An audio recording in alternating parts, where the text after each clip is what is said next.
हमारी संस्कृति, हमारे संस्कार सदा रहें हमारे साथ। सब्सक्राइब करें तिलक।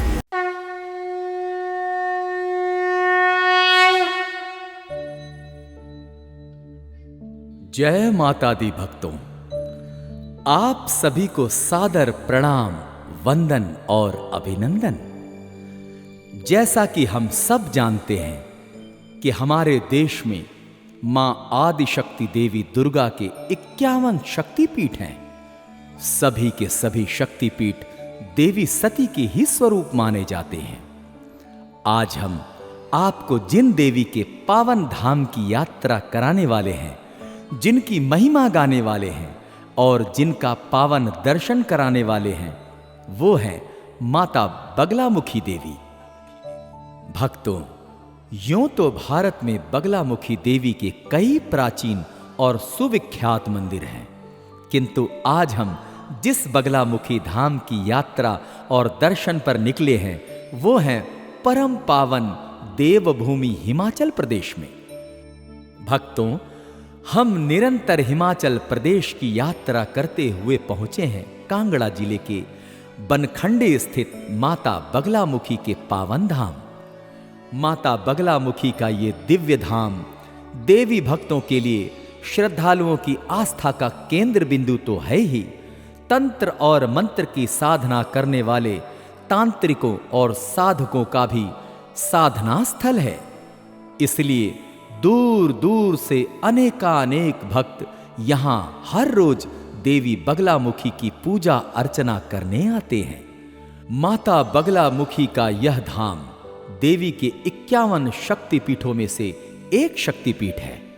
यह मंदिर न केवल लाखों लोगों की आस्था का केंद्र है, बल्कि पर्यटकों और सैलानियों का पसंदीदा स्थान भी है। भक्तों, पौराणिक कथा में मां बगलामुखी को 10 महाविद्याओं में 8वां स्थान प्राप्त है। मां की उत्पत्ति ब्रह्मा द्वारा आराधना करने के बाद हुई थी। पुराणों की एक कथा के अनुसार सतयुग में सृष्टि के रचयिता ब्रह्मा जी को दैत्य शंखासुर ने तपस्या से प्रसन्न कर यह वरदान प्राप्त कर लिया कि उसे पानी के अंदर कोई मनुष्य या देवता न मार सके। इसके पश्चात एक दिन जब ब्रह्मा जी तप में लीन थे, तब शंखासुर ने ब्रह्मा जी के चारों वेद चुरा लिए और पानी के अंदर जाकर छिप गया। वरदान के अनुसार पानी के अंदर तो शंखासुर किसी भी मनुष्य व देवता द्वारा मार पाना असंभव था। इससे परेशान होकर ब्रह्मा जी ने मां भगवती का आवाहन करने का निश्चय किया और देवी का ध्यान और जाप करने लगे। तदोपरांत मां बगलामुखी प्रकट हुई। फिर मां ने बगुला पक्षी का रूप धारण करके शंखासुर का वध किया और ब्रह्मा जी को उनके सभी वेद वापिस सौंप दिए।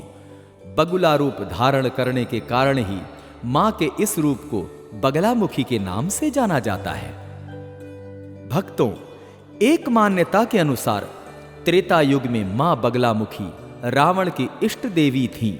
रावण अपने शत्रुओं का नाश करने हेतु और उन पर विजय प्राप्त करने हेतु मां बगलामुखी की आराधना करता था।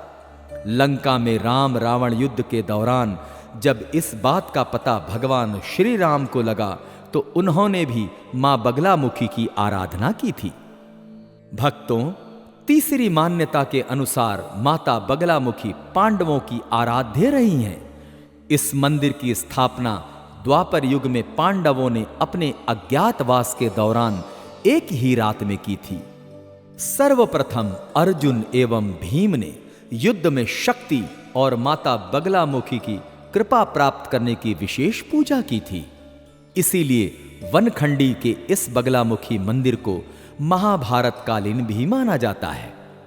पांडुलिपियों में मां के जिस स्वरूप का वर्णन है, मां उसी स्वरूप में यहां विराजमान है। भक्तों, माता बगलामुखी नाम 2 शब्दों बगल और मुख से मिलकर बना है, जिनका मतलब क्रमशः लगाम और चेहरा है। इस प्रकार व्युत्पत्ति शास्त्र द्वारा इस नाम का अर्थ है एक ऐसा चेहरा जो शासन की शक्ति है। भक्तों, माता बगलामुखी का यह मंदिर असंख्य लोगों की आस्था व श्रद्धा का केंद्र है। वर्ष भर यहां असंख्य श्रद्धालुओं की भीड़ लगी रहती है, जो ज्वालामुखी, चिंतापूर्णी, ब्रजेश्वरी दर्शन के लिए आते हैं।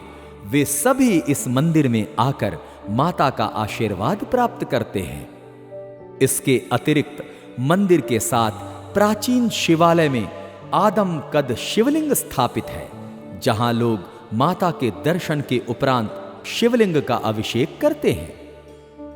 भक्तों, बगलामुखी जयंती पर मंदिर में हवन करवाने का विशेष महत्व है। अतः बगलामुखी जयंती पर यहां विशेष उत्सव और मेले का आयोजन किया जाता है। हर वर्ष बगलामुखी जयंती पर केवल हिमाचल प्रदेश के ही नहीं, अपितु समूचे देश के विभिन्न राज्यों से लोग यहां आते हैं। अपने कष्टों के निवारण हेतु हवन, पूजा पाठ करवाते हैं और माता बगलामुखी का आशीर्वाद प्राप्त करते हैं। भक्तों, बगलामुखी जयंती के अलावा इस मंदिर में हर साल ग्रीष्म और शरद दोनों नवरात्रियों में श्रद्धालुओं की भीड़ के साथ बड़ी धूमधाम रहती है। नवरात्रि के समय इस मंदिर का नजारा देखने योग्य होता है।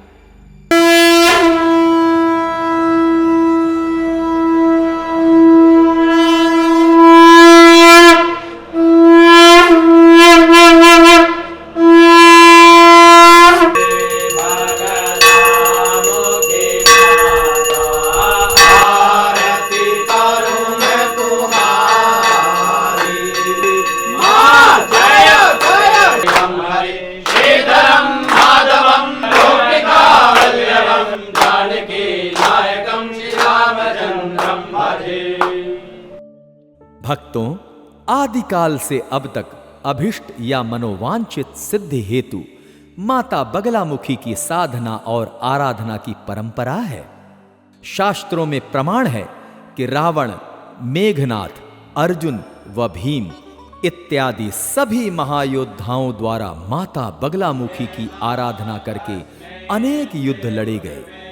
नगरकोट के महाराजा संसार चंद कटोच भी प्रायः इस मंदिर में आकर माता बगलामुखी की आराधना किया करते थे, जिनके आशीर्वाद से उन्होंने कई युद्धों में विजय पाई थी। भक्तों, कहते हैं कि देवी बगलामुखी में संपूर्ण ब्रह्मांड की शक्ति का समावेश है। शत्रुनाशिनी देवी मां बगलामुखी मंदिर में मुकदमों में फंसे लोग पारिवारिक कलह व जमीनी विवाद को सुलझाने के लिए वाक सिद्धि, वाद विवाद में विजय, नवग्रह शांति, रिद्धि सिद्धि प्राप्ति और सर्व कष्टों के निवारण के लिए शत्रुनाश हवन करवाते हैं। इनकी उपासना से शत्रुओं का नाश होता है तथा भक्त का जीवन हर प्रकार की बाधा से मुक्त हो जाता है।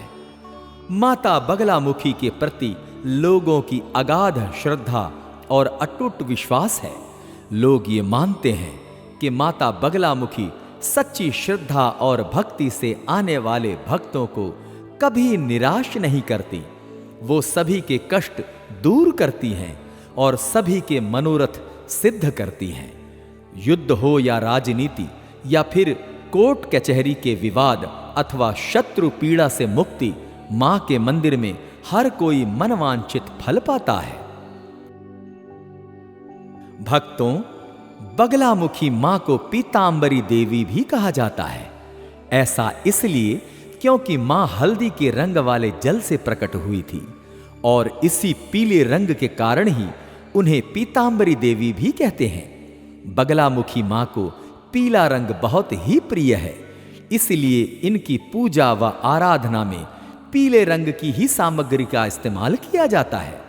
बगलामुखी माता का रंग स्वर्ण के समान पीला है, इसीलिए ये मंदिर और इस मंदिर की हर चीज पीले रंग की है। मां पीले वस्त्र, पीले आभूषण तथा पीले पुष्पों की माला धारण करती है। यहां तक कि प्रसाद, मौली के साथ नैवेद्य के लिए पीले रंग के फल और मिठाइयां अर्पित की जाती हैं। पूजा करते वक्त साधक को भी पीले वस्त्र ही धारण करने चाहिए। भक्तों, मां बगलामुखी की महाविद्या के रूप में उपासना रात्रि काल में करने से विशेष सिद्धि प्राप्त होती है। साधना काल में साधक भी पीले वस्त्र और आभूषण धारण करते हैं। लोग तंत्र सिद्ध हेतु माता बगलामुखी की महाविद्या उपासना करते हैं, क्योंकि मां के भैरव कालों के काल महाकाल है। इसीलिए मां बगलामुखी द्वार पर पहुंचते ही सारी बुरी शक्तियों से मुक्ति मिल जाती है। मां बगलामुखी देवी साधना मंत्र। ओम ह्रीं बगलामुखी सर्वदुष्टानां वाचम मुखम पदम स्तंभ्य जिह्वाम कीलय बुद्धि विनाशय ह्रीं ओम स्वाहा। भक्तों, हिमाचल प्रदेश शांत और सुरम्य प्रदेश है।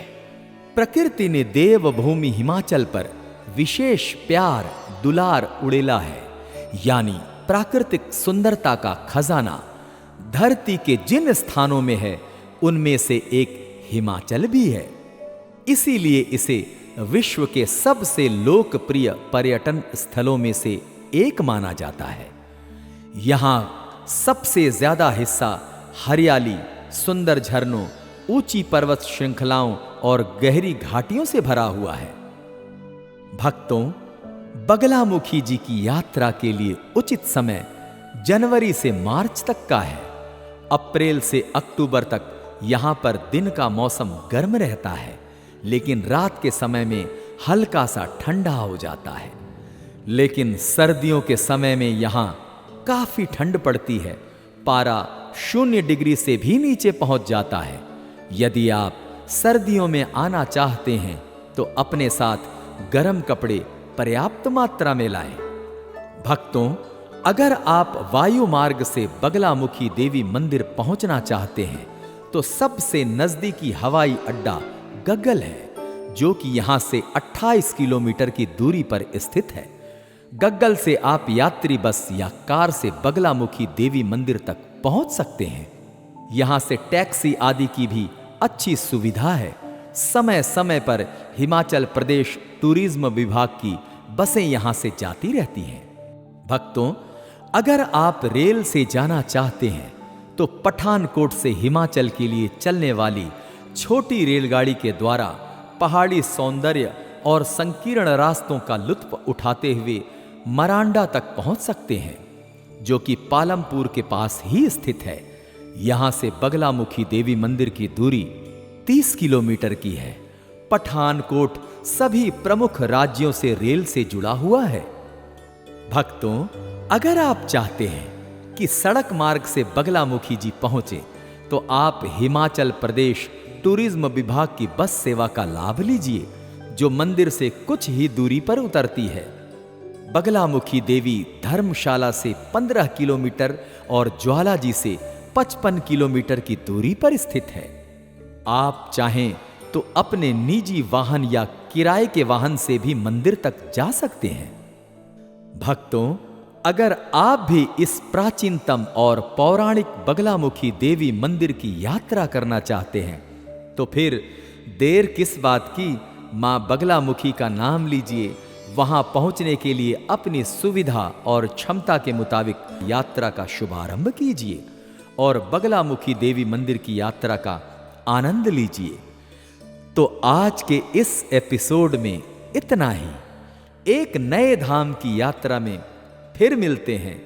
नमस्कार, प्रणाम, जय माता दी।